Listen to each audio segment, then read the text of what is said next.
warahmatullahi wabarakatuh.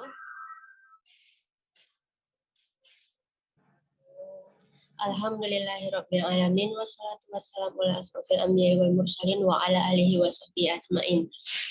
Nah, alhamdulillah kita dipertemukan kembali di acara diskusi observatorium yang ke-16 dengan tema astronomi Batak yang dibawakan oleh tim planetarium Khairul Bariyah Ritonga.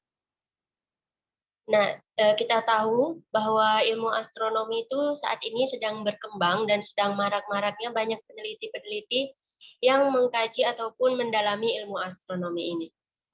Nah, untuk itu langsung saja kita masuk ke sesi penyampaian materi. Kepada pemateri, Khairul Bariyah Ritonga, waktu dan tempat dipersilahkan.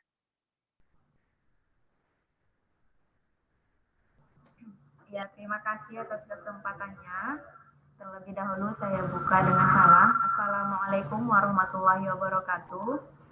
Waalaikumsalam warahmatullahi wabarakatuh.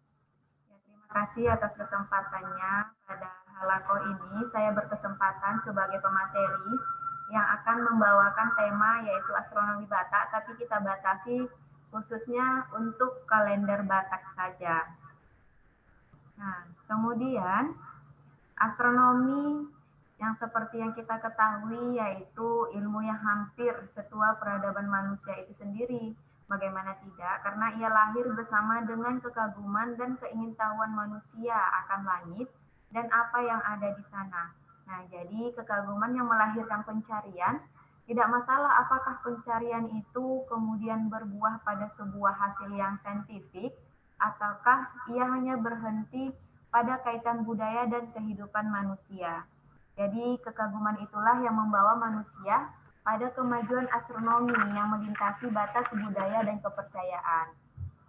Nah, jadi seperti yang kita ketahui juga bahwasanya berabad-abad lampau ketika peradaban baru dimulai, catatan dan cerita turun-temurun dalam budaya masyarakat itu sudah menunjukkan berbagai kisah rakyat yang terkait dengan astronomi. Kemudian cerita-cerita dari langit ini memberi interpretasi tersendiri akan objek langit yang mereka lihat. Nah, sebagai contoh, manusia dalam usaha pencariannya atas keteraturan yang dapat dijadikan acuan dalam membangun sebuah sistem waktu, ya seperti kalender, kemudian berangkat dari pemahaman atas keteraturan gerak matahari di bola langit yang terdekat dengan bumi ini. Nah, kemudian penduduk Nusantara yang berdiam, misalnya di antara Gunung Merapi dan Merbabu pernah mengenal Pranata Mangsa sebagai panduan mereka dalam bercocok tanam. Kemudian hal yang sama kita kenal pula dengan sebutan yaitu perhalaan di kalangan suku Batak, kemudian Wariga di Bali, maupun Kertamangsa di Tatar Sunda. Nah, kemudian ini saya tunjukkan lagi. Ya, jadi suku Batak ini kita akan batasi khususnya di suku Batak, yaitu suku Batak merupakan salah satu suku bangsa terbesar di Indonesia. Nah, berdasarkan sensus dari Badan Pusat Statistik pada tahun 2010, nama ini merupakan sebuah tema kolektif untuk mengidentifikasi beberapa suku bangsa yang bermukim dan berasal dari pantai barat dan pantai timur di Provinsi Sumatera. Misalkan, suku bangsa yang dikategorikan sebagai Batak adalah Angkola, kemudian Karo, Mandailing, kemudian Pak atau Dairi, Simalungun, dan Toba. Jadi Batak adalah rumpun suku yang mendiami sebagian besar wilayah Sumatera Utara. Nah, kemudian perhitungan kalender atau penanggalan Batak ini dimulai sejak datangnya nenek moyang pertama ke Tanah Batak ataupun Gunung Toba untuk mendapatkan pohon kayu atau biasa disebut dengan hau Batak, yakni bahan pembuatan tongkat atau tungkot sisia lagundi, yaitu tongkat bermakna 9 legendaris sekitar 2350 tahun yang lalu. Nah, jadi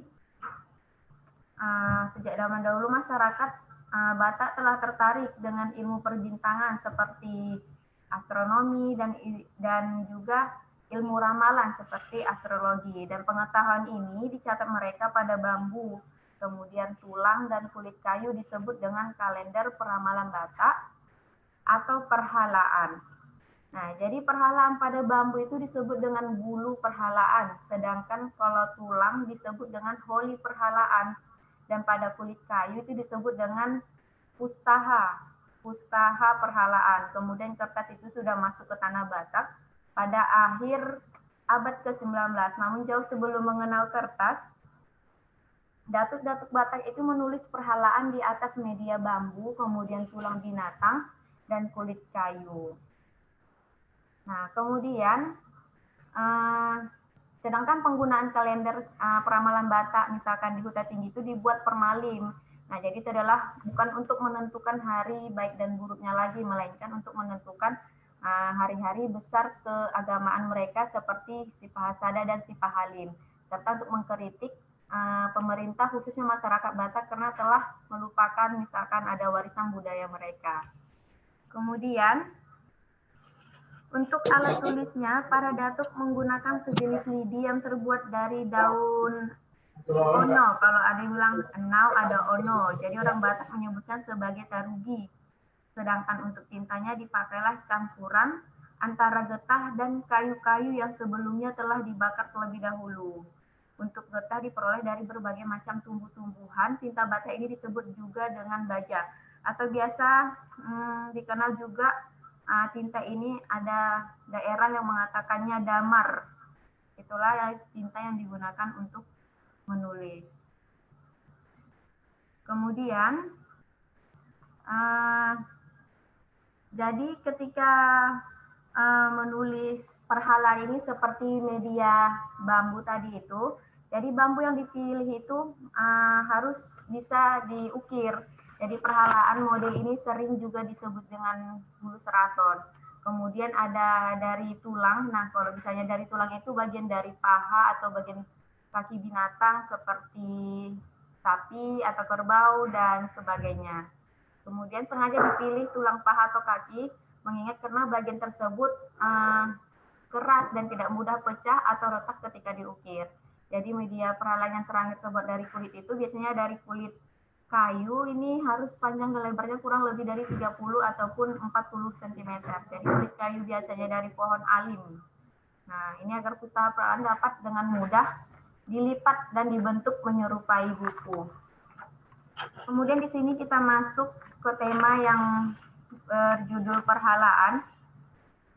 Jadi perhalaan atau disebut juga dengan perhalaan merupakan salah satu naskah kuno pada masyarakat Batak Toba yang berisi tentang almanak atau kalender untuk mengetahui waktu, nama bulan yang seperti yang disampaikan tadi yaitu baik buruk, dan nama hari baik buruk.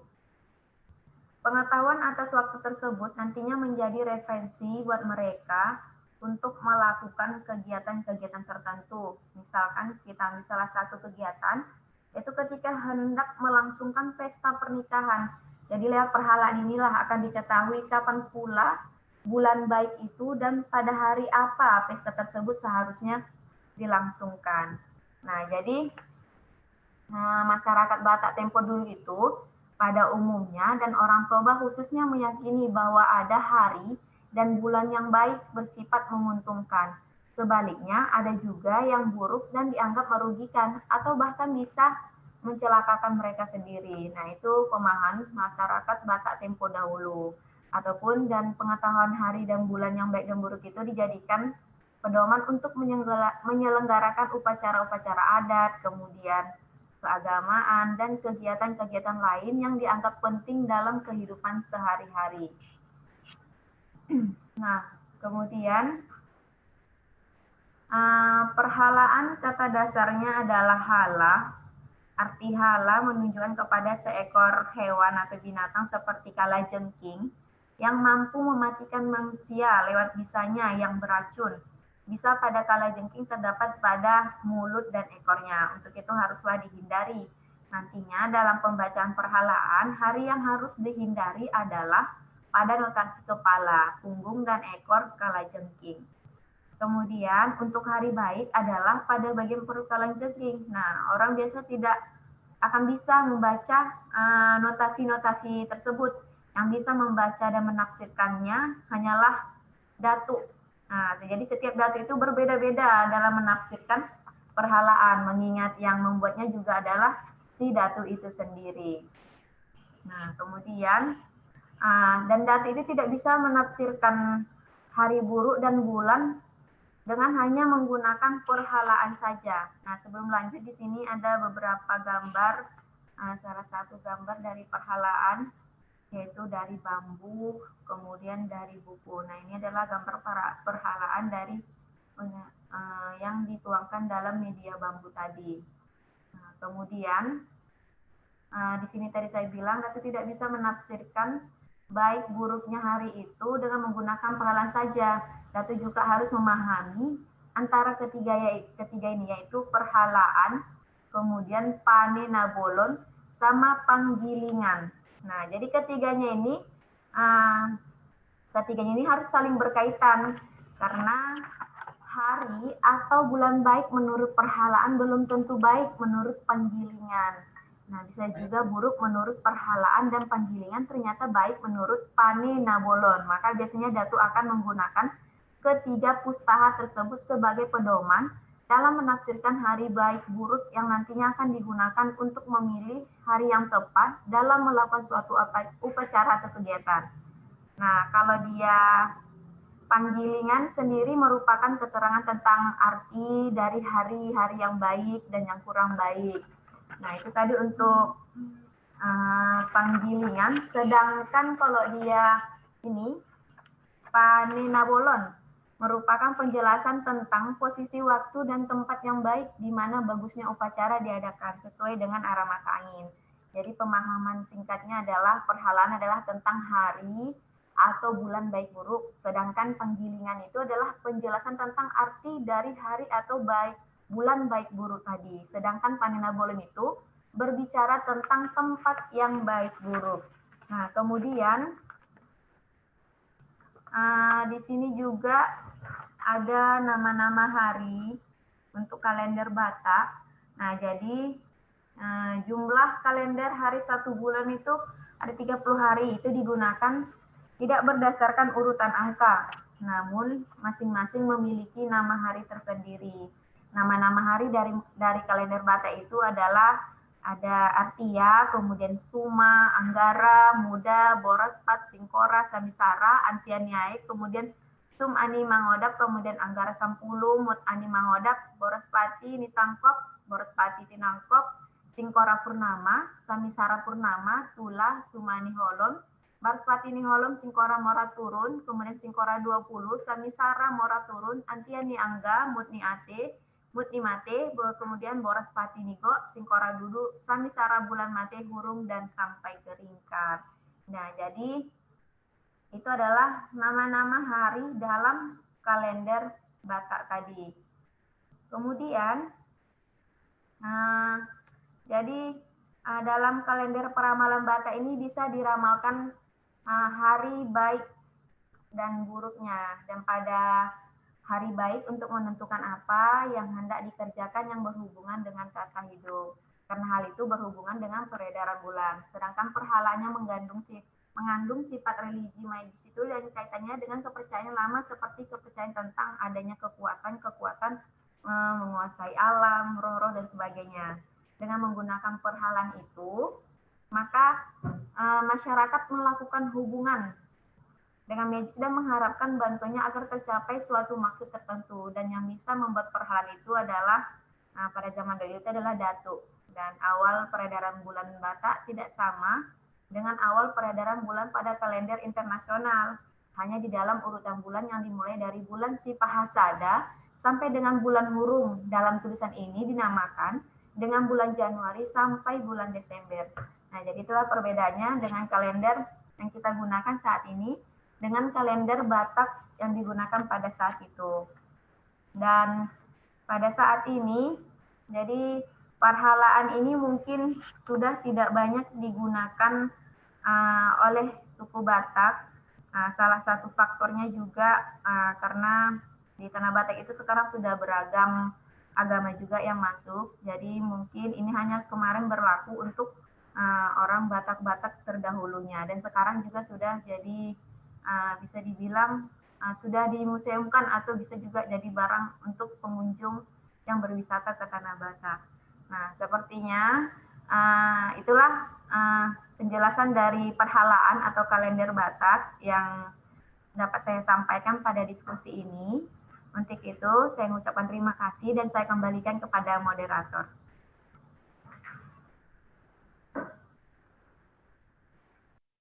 Baik, terima kasih saya ucapkan kepada pemateri yang telah memaparkan materinya tentang astronomi Batak. Nah, jadi sejak zaman dahulu itu masyarakat Batak sendiri telah tertarik dengan ilmu perbintangan atau ilmu astronomi ini. Tetapi mereka lebih ke ilmu astrologinya. Nah, kemudian mereka mencatat pengetahuan itu ataupun membuat kalender-kalender itu dicatat di aplikasinya itu di sebuah bambu-bambu, tulang-tulang, kemudian kulit, kayu, dan mereka menyebut kalender itu yang bernama perhalaan. Nah, itu tadi tentang pemaparan dari pemateri. Langsung saja kita ke masuk sesi selanjutnya, yaitu sesi tanya-jawab.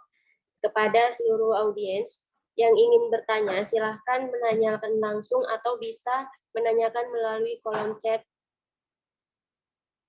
atau bisa langsung. Baik, silahkan kepada audiens.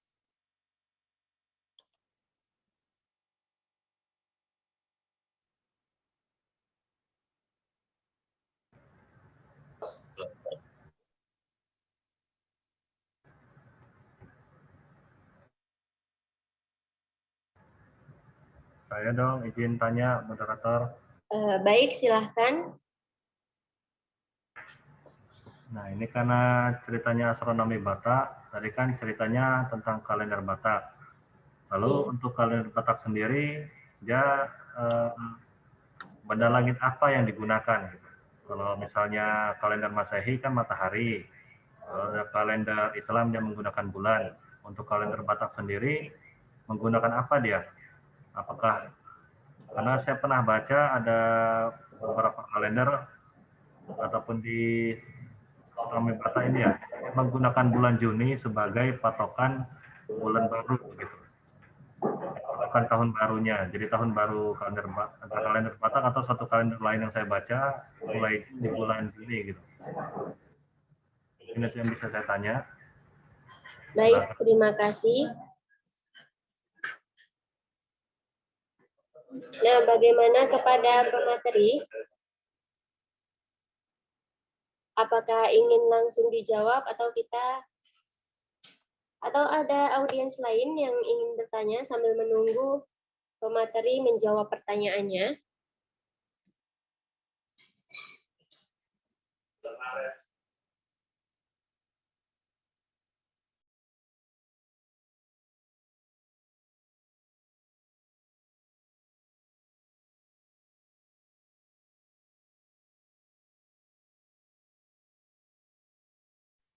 Baik, bagaimana pemateri?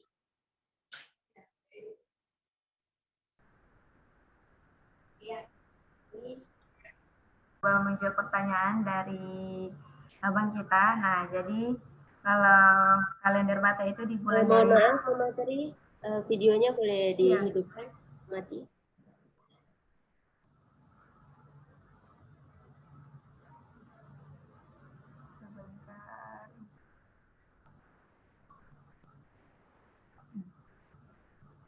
Ya, di sini saya akan mencoba menjawab pertanyaan dari abang kita. Nah, jadi kalau kalender Batak ini mengikuti peredaran matahari juga, tapi tidak sama. Maksudnya gini, kalau misalkan kalender Batak itu dimulai dari bulan 3 kalau bulannya kita gunakan saat ini, yaitu pada bulan Maret. Bulan Maret itu atau bulan 3 atau biasa disebut dengan Sipahat Tolu.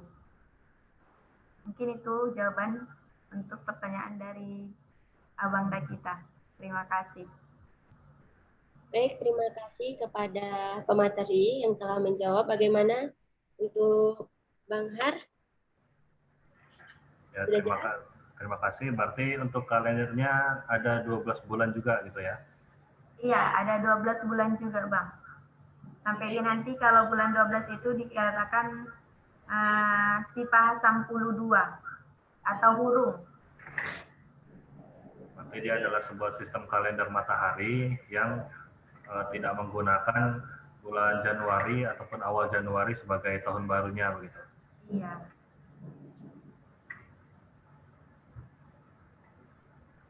Baik, terima kasih. Silakan moderator. Saya kembalikan ke moderator. Baik, terima kasih kepada Bang Haryadi. Terima kasih juga kepada pemateri yang telah menjawab pertanyaan dari Bang Haryadi. Baik, untuk audiens selanjutnya, jika ingin bertanya bisa bertanya langsung untuk menghidupkan suara dan juga videonya. Kok keluar, Bang? Enggak, aku yang keluar dari ini ya? Oh, masih. Baik, mohon maaf. Tadi ada gangguan. Nah, untuk audiens yang lain, jika ingin bertanya, silahkan langsung tanyakan atau bisa mengirim pertanyaannya di kolom chat.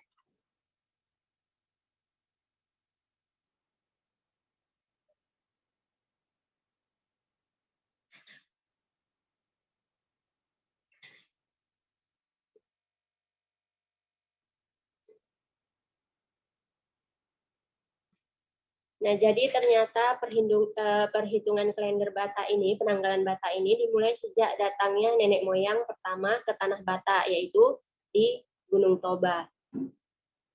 Jadi untuk mendapatkan pohon kayu atau hau Batak, yakni bahan pembuatan tongkat sekitar 2350 tahun yang lalu. Jadi perhitungan kalender penanggalan orang Batak ini dimulai sejak datangnya nenek moyang pertama untuk mendapatkan pohon kayu hau Batak, yakni bahan pembuatan tongkat sisi Langgundi, yaitu tongkat yang bermakna 9 legendaris. Baik, bagaimana untuk audiens yang lain?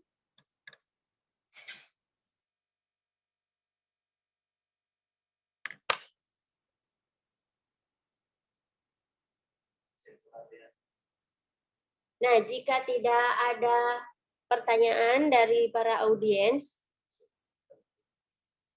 kita akan mendengarkan closing statement dari pemateri. Bagaimana untuk audiens? Jika ada yang ingin bertanya, bisa menghidupkan video. Nah, sepertinya tidak ada, jadi langsung saja untuk pemateri memberikan closing statement-nya. Pada pemateri dipersilahkan. Ya, terima kasih atas kesempatannya. Nah, jadi di sini saya akan beri kesimpulan bahwasanya perhalaan ini adalah kalender Batak yang digunakan pada kakek moyang, khususnya suku Batak pada zaman dahulu. Tetapi kalender Batak ini digunakan tidak seperti kalender yang kita pahami sekarang, tetapi digunakan untuk menentukan kapan hari yang baik dan buruknya untuk melakukan kegiatan untuk kehidupan mereka sehari-hari, seperti yang saya bilang tadi, ada salah satu ritual agama, kemudian pernikahan dan sebagainya. Nah, jadi astronomi yang sejatinya itu adalah sains pengamatan telah mengajarkan bahwa alam selayaknya menjadi guru sekaligus sumber inspirasi yang tiada habisnya. Jadi suatu peradaban tidak akan dapat eksis tanpa astronomi. Nah, jadi semakin majunya suatu peradaban, maka semakin dalam pula pemahaman astronomi yang dimilikinya. Sekian dari saya sebagai pemateri. Saya mengucapkan terima kasih. Saya tutup. Assalamualaikum warahmatullahi wabarakatuh. Waalaikumsalam warahmatullahi wabarakatuh. Baik, saya ucapkan terima kasih kepada seluruh audiens yang telah hadir pada hari ini. Saya ucapkan juga terima kasih kepada pemateri yang sudi membagikan ilmunya kepada kita tentang astronomi Batak. Nah, untuk halaqah kali ini saya tutup. Saya selaku moderator memohon maaf jika ada salah-salah kata. Wassalamualaikum warahmatullahi wabarakatuh.